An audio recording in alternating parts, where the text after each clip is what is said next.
për një therë që ose veç pak të theri, në momenta, po? Ajo në ndodhë, ndoshta, shpesh në ndodhë. Therë gishtit, therë aty këto në kameran ciku. Zotë i madhë, në e falë neve më katët, myshde e pengamberit s.a.s. është shumë e qartë dhe në thotë, ma yusibul mu'mina min hemmin wala gammin. Thotë nuk ndodhë që besimtarin ta godet ndo një mërzia po piklim. Hem, në gjuhën arabe, është mërzia se ka me të ardhë diçka, një sprov. E shefti se o të ardhë një vërshim, para se me të ardhë, e shef edhe kini mërzi se gajle se do vije. Huzën është kur të ndodhe sprova. Do njerë na e shofë, mi tu i bo analizat, i mi të e pa se si kina mirë diçka veshkët. Shembol hipotetikisht thonë. E pastaj vjen dita, ku me të vërtet konstatohet se veshkët nuk janë mirë. Sjedhet diagnoza, bot diagnostifikimi. Pastaj do të Muhamedi sallallahu alaihi wasallam wala gammin. Gam, do në hem i thënë para se marrë sprova. Hozën i thënë, kur vjen sprova, gam i thënë masi shkon sprova.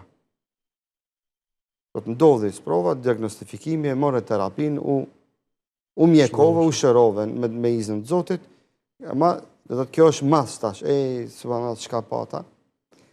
Madje thot, edhe thera kur e theron robin, njeriu, Allahu thot, ati besimtarit ja falë gjënat. Shife, Allahu na shpërblen, veç kur e shojmë sot të në ardhë një sprov. Na shpërblen edhe kur na vjen sprova, kur na bëjmë durim. Na shpërblen edhe masit që mbaron sprova. Madje edhe një therë kur nga theron. Ki po dhe një therë diçka që to. Po edhe një therë e vogël, ki dalë me një kopsh, theroj diçka një lullin, një trëndafel, i kanë ato gjembat e veta. Thot, edhe që ajo, therje e vogël, thot Muhamedi s.a.s. Thot Muhamedi s.a.s.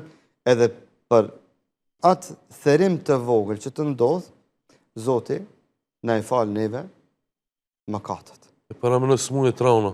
Pa, më dhe smunje trauna. Për një therë që ose veç pak të theri, në momenta, po? Ajo në ndodhë, ndoshta, shpesh në ndodhë. Therë gishtit, aty këto në kameran ciku, Zoti i madhë na e falë neve mëkatet, kur na bëjmë sabër e dërim. Madje, Allahu na shpërblen edhe para se me nërë sprova. Vetëm se e shojmë se o të nërë, dhe thëjna, o Allah, me letësim, o Zot, na e letësa. Na shpërblen edhe kur na vjen sprova. Na shpërblen edhe majsi që na shkon sprova. Në kuptimin asoj se ndonjëre na shpërblen jo vetëm vetë vetën tonë, edhe me tjetërin që bëjmë sabër. Sikur se e shofëmi dhe një familjar tonin se është smur. E shofim se është duke u keqësu gjendja. Zoti na shpërblen. Po ndroj jetë. Zoti na shpërblen në momentin që bënëm durim sa i ndroj jetë. Po pastaj, pasi që e vorosëm, Zoti përsëri na shpërblen, shkaku i durimit tonë që kemi bo pasi që kemi përcel, atë njeri, atë besimtar, atë antar të familjes tonë, apo të shoqërisë tonë, nga mesi jo. Shpërblimet të mdhaja, vetëm me adhurimin e durimit. Andaj adhurimi i durimit është një adhurim që manifestot dhe që du të manifeston robi në momentet kur ai ballafaqohet me sprova në jetën e tij. E ka një shans të madh. Andaj hadithet e Muhamedit sallallahu alaihi wasallam janë tilla. Se Allahu i don durimtarët. Allahu i përgëzon durimtarët. Janë ajete kuranore. Allahu azza wa jall është me durimtarët dhe është në ndihmën e tyre. Dhe i shpërblen me shpërblime pa hesab.